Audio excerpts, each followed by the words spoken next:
1960년대에 이르러 이탈리아 축구는 큰 변화를 가져오게 되고 이는 오늘날까지 아주리 군단을 나타내는 상징으로 자리 잡게 되는데 그것이 바로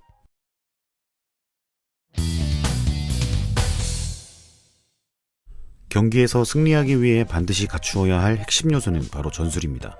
상대를 제압하기 위한 방법과 전략은 가장 중요한 사항이고 경기를 재미있게 지켜볼 수 있게 해주는 하나의 볼거리가 되었죠.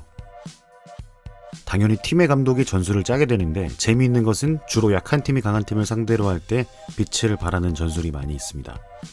또 비슷한 전술을 구사하는 것 같으면서도 남다른 발상에서 비롯된 이타적인 생각이 보는 사람들을 더욱 즐겁게 만들기도 하죠. 오늘 소개해드릴 이야기의 주제가 바로 전술, 그 중에서도 이탈리아의 카테나치오에 대한 이야기가 되겠네요. 그 어느 팀보다 뚜렷한 색채를 띠고 있는 팀인 이탈리아는 극단적인 수비 축구를 마치 상징과도 같이 뿌리 깊게 심어 놓았는데 이런 이탈리아의 수비 전술을 카테나치오라고 합니다. 앞서 만든 영상 중에 수페르가의 비극에 관련된 이야기를 다룬 영상이 있습니다. 그 내용을 먼저 보고 오시면 아마 이번 편을 조금은 더 재미있게 시청하실 수 있을 것 같습니다.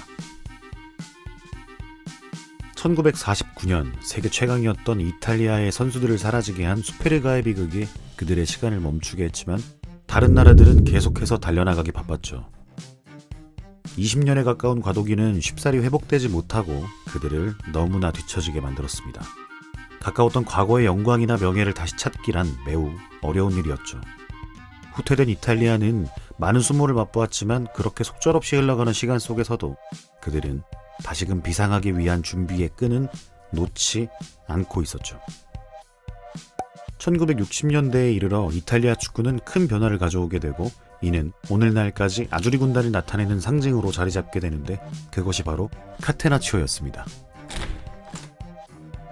당시 세계 축구의 판도는 그야말로 공격의 진화를 거듭한 전술 형태 4-4-2 포메이션을 기반으로 하여 유연한 중원을 통해 폭발적인 득점력에 초점을 두었습니다. 전방에는 최소 2명 이상의 공격수를 배치하여 많은 득점을 올리기 위한 훈련을 거듭했죠.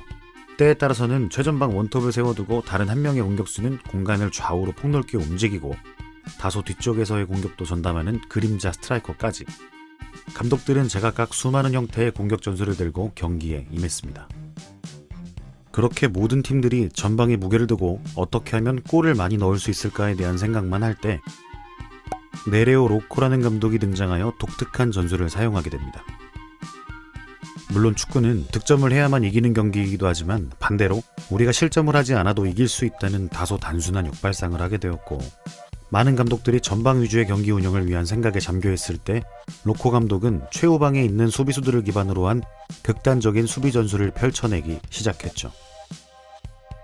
여느 팀들과 마찬가지로 4명으로 최후방 라인을 구축하되 그 뒤에 한 명의 최종 수비수를 더 배치하여 다소 자유로운 움직임을 가져가며 좌우로 필요에 따라서는 전방으로 전진하는 형태.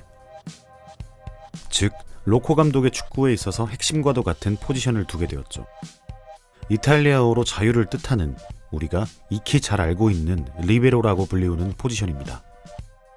뒤로는 유연한 움직임으로 4명의 수비수를 도와 최후의 방어선을 더 두텁게 구축하고 앞으로는 공격의 시발점이 되기도 하는 게 리베로의 임무였죠.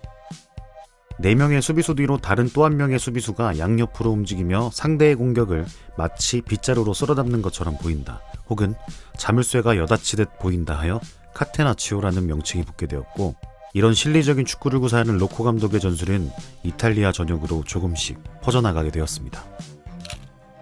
이처럼 극단적인 수비 전술을 구사하다 보니까 안정된 수비만큼은 걱정이 없었어요. 이제 그들에게 필요한 건 공격이었고 로코 감독은 이 부분마저도 철저하게 준비했습니다.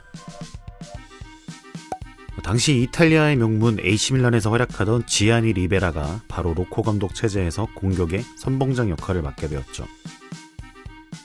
생소한 수비 축구를 하는 로코의 팀을 만난 다른 감독들은 여간에서 뚫리지 않는 그들의 후방을 공략하다가 오히려 지아니 리베라를 주축으로 한 역습 카운터에 무릎을 꿇기 일쑤였죠. 로코 감독과 선수들에게 아낌없는 찬사가 쏟아지기 시작했고 참 오랜만에 아주리 군단이 다시 세계 축구의 강국으로 발돋움하게 되는 순간이 바로 이때입니다. 비단 로코 감독과 지아니 리베라만 있었던 것은 당연히 아니었죠. 산드로 마촐라라는 엄청난 선수가 이 시기에 인터밀란의 황금기를 가져다 주는데, 이 선수는 수페르가의 비극에서 안타깝게 사망한 이탈리아와 영광의 토리노를 이끌었던 캡틴 발렌티노 마촐라의 아들이었습니다. 두 천재는 서로 라이벌 팀에서 활약하며 이탈리아 축구의 부흥을 이끌었죠.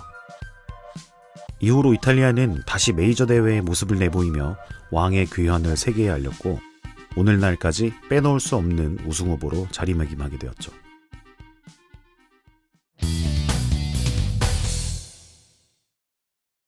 사실 카테나치오의 시초라고 봐도 무방한 일명 볼트 시스템이라는 것이 존재했었는데, 1930년대 스위스에서 칼 라판이라는 감독이 사용했던 전술로 후방을 볼트처럼 타이트하게 꽉 조여 수비에 신경을 썼던 적이 있었어요.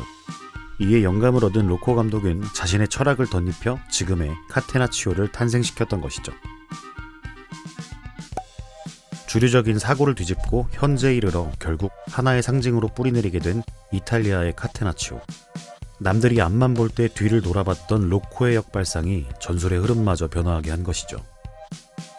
이후에는 대표적으로 우리가 잘 알고 있는 아리고 사키가 로코의 철학을 계승하여 압박을 통해 더욱더 유연해진 카테나치오 전술을 구사했고, 네덜란드의 토탈 풋볼과 함께 축구를 대표하는 전술로 확립되게 됩니다. 이번에 준비한 영상은 여기까지입니다. 감사합니다.